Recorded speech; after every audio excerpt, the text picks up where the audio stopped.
I've been on a radio disc jockey for about 4 or 5 years now, but I've worked the radio station since I was 16. I answered a lot of mail and delivered a lot of messages to various employees that made up the tiny building they ran out of.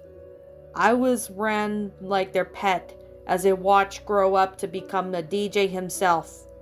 However, back when I was first hired, I was always a bit shaken up by a man known as Mr. Sellers.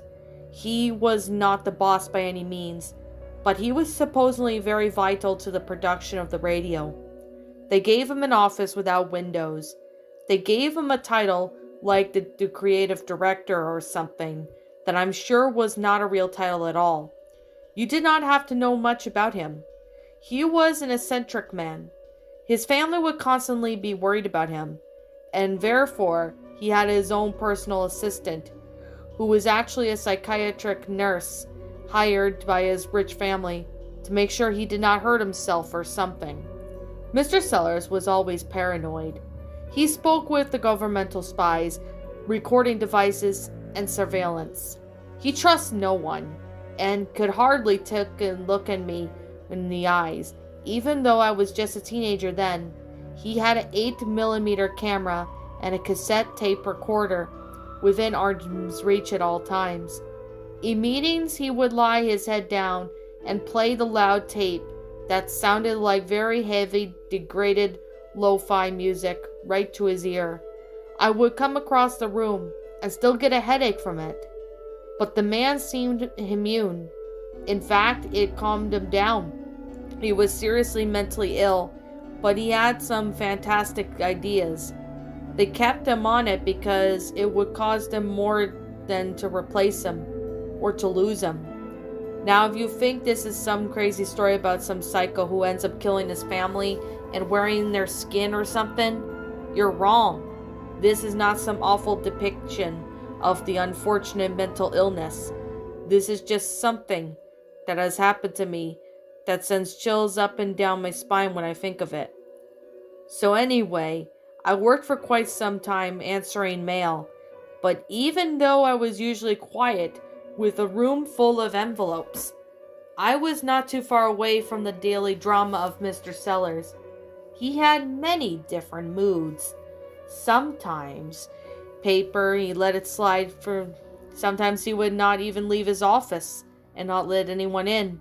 He would write out his daily contribution out on a notebook and let paper slide under his door.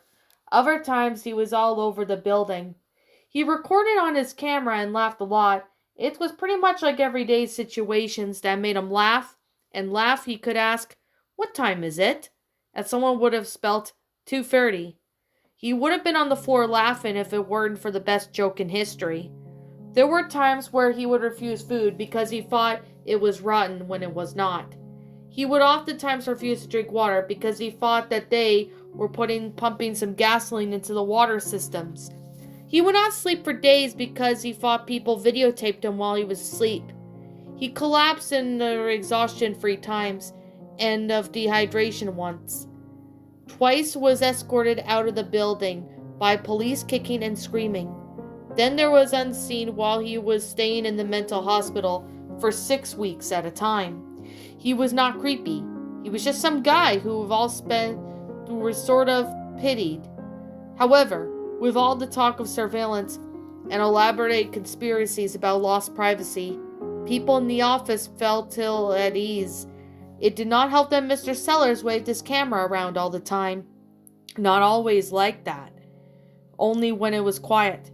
The times Mr. Sellers was away at this hospital, or when he was refusing to leave his office, that was when it felt like no one was alone. Then one day we started having broadcasting errors. We would be on air, and suddenly would cut out. We would have very low quality from either minutes or hours. Then there would be silence, a loud long beep, and a perfect sound once again. This began happening frequently, but no one could identify the problem. Someone suggested it could be possible that there was 2 things trying to be broadcasted at once, but no one was running anything other than our programmings. It would happen so frequently that listeners would begin noticing it. We began having the reputation that we had low quality broadcasting, when that was not true at all. After about 3 months of being in the dark as to what the problem was, one evening around 3:47 in the morning, it happened again. Rich, one of our desk jockeys at the time, who usually ran the late nights, early mornings, was playing music. No one usually listened to music that time of the morning, so he ran a few advertisements with a heavy amount of cheap music. Then all of a sudden, the sound became distorted.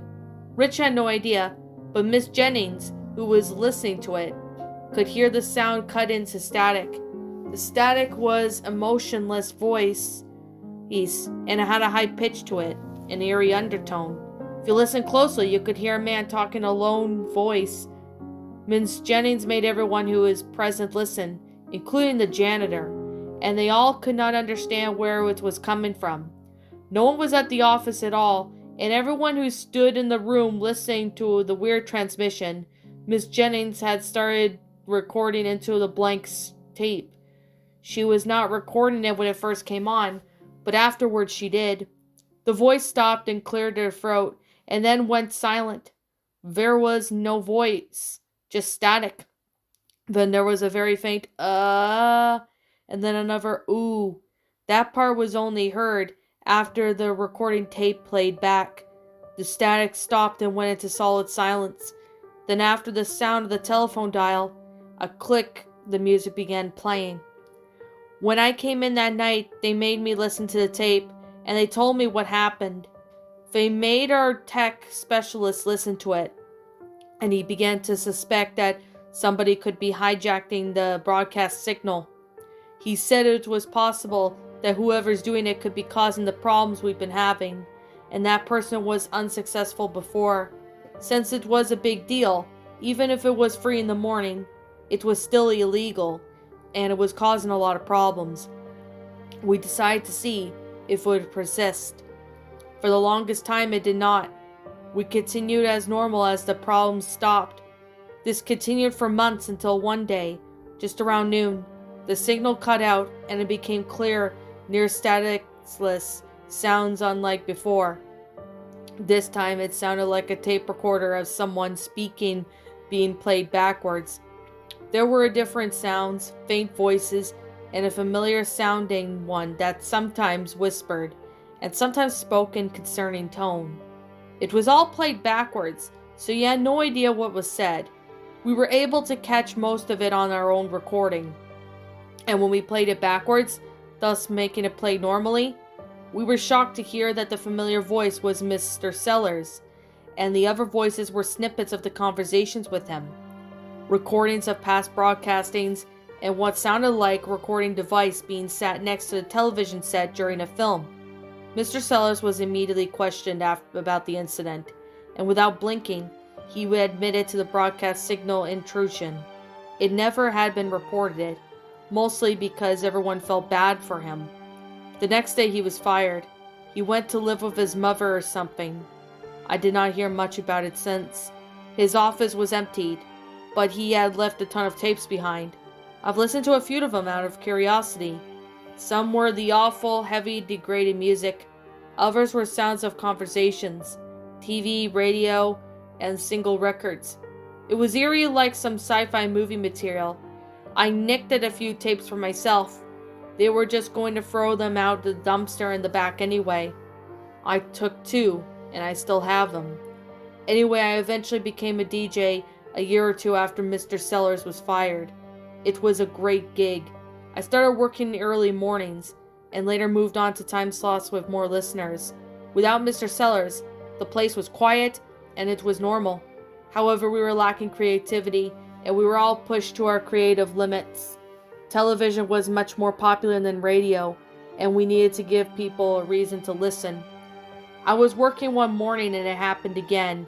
It was between 5 and 6 in the morning, and I was drinking coffee to keep me awake during the end of my shift. I spoke occasionally on air, mostly introducing the songs to a few listeners at a time. Some were getting up and ready for their early paper route, or were trucking. I knew my possible audience. I played the best rock and roll I could find for them. I was listening to what was being broadcast through the headphones, and they began to click. It cut out every so often and every other second, and then it stopped, playing just my dead air. I was tired and high on caffeine. Every ghost story and horror movie I knew played through my mind. My heart started pounding, and I took my feet off of the table. Suddenly it sounded like a tape recording. I heard a chair squeak, like someone was sitting at a table. It sounded like someone who had simply leaned forward towards in the chair. Of course, I had almost had a meltdown. I did not even think to hit the record button. Then it came back to me that there was a second of dead air, and the sound of rock and roll once more. I was on edge until my shift ended. Then the sun was beginning to rise. I calmed down the second I was out of that eerie station. There was just something about the radio stations, with all the recording and broadcasting devices around you. One feels watched when they are alone, paranoid. Maybe it was all just of the energy. I heard some kind of energy that can make people feel on edge. I reported the problem, but no one really cared. After about a day, neither did I. The last time I heard it happen, it was probably the worst time. Once again, during my first year of being on air, I sat in the morning, playing music. The second I heard the sound cut off, I pressed record and it was cutting in and cutting out. I heard faint talking. In with every cut. Then there was about 5 seconds of the tape being played backwards. I could actually hear the stop button being pressed and snapping upwards. Then I heard a chair squeak, very faintly. Once again I heard it when the second time around. The last thing I heard was something that made me feel watched for weeks. I heard from what later was decided to be Mr. Sellers' voice say, "Still works, Davey." When it came back, a few clicking sounds later, I was stunned. And if you had not already guessed, Davey is what I have always been known for at the station by my coworkers. I called myself D.Dee on air because it seemed to be hip at the time and catchy. I played the recording over and over again. Each time it sent me chills down my spine. Once I played it while I was going to bed. It was the next to another musical tape of mine. I popped it into the stereo just for kicks. Even then it freaked me out. About a year and a half later since the incident, I saw Mr. Sellers' obligatory papers. He had fallen off of his mother's rooftop. I'm sure it was him taking his own life. But then later, I had heard about the grapevine that he had gone up just the other day to search for governmental satellites, and he had slipped off. His mother's gardener had found him dead a few hours after his mother had yelled at him for trying to cut open the part of the wall in search of recording devices. She had just went outside in a terrible state of mind, and there he was dead. All just what I heard around the station, of course. Just like that, the man was dead. I listened to another tapes he had left behind many times. It was rather interesting to listen to the odd snippets of his life. Even I kept it with the music. However, it still works. The tape is something I had gotten rid of not long ago. Not on purpose, but it was probably for the better. I have no idea what he meant, what he just said, and still don't, but no. It did not mysteriously stop working or disappear. I was just so upset and so bothered by the sound of him calling me out of air that I could not keep up with the music. I moved from one apartment to another, and ended up putting a few boxes of storage out in the process. I emptied the content of my head unit, except for a couple of boxes that I did not care about. I stuffed the tape into the box of my old scarves from my cousin, and unused bed sheets from my dead grandmother. Then I realized that I did not pay my storage bill one day, and I did not care. I truly did not care that I lost the tape. So either the owner of the rental place threw out the boxes or auctioned them off. If some stranger listened to the tape, they would have no background. They would not be freaked out like I was. The only result of all this is that I never felt alone while recording. Sometimes, in sudden memory of the damn voice of Mr. Sellers will pop into my head and will one day send chills up my spine, Every accidental click broadcasted in the radio makes me jump. I love being on air, but sometimes, especially early in the morning, it is simply nightmarish. I'm not sure if I'm going mad myself, but just one time just a few months ago, I swear to the heavens that I heard a faint voice of Mr. Sellers saying, "It still works, Davy," under the low quality transition to a pre-recorded advertisement. I always listen to for it now, and that only makes me more likely to hear it. Maybe it's just me, but broadcast signal intrusion freaks me out.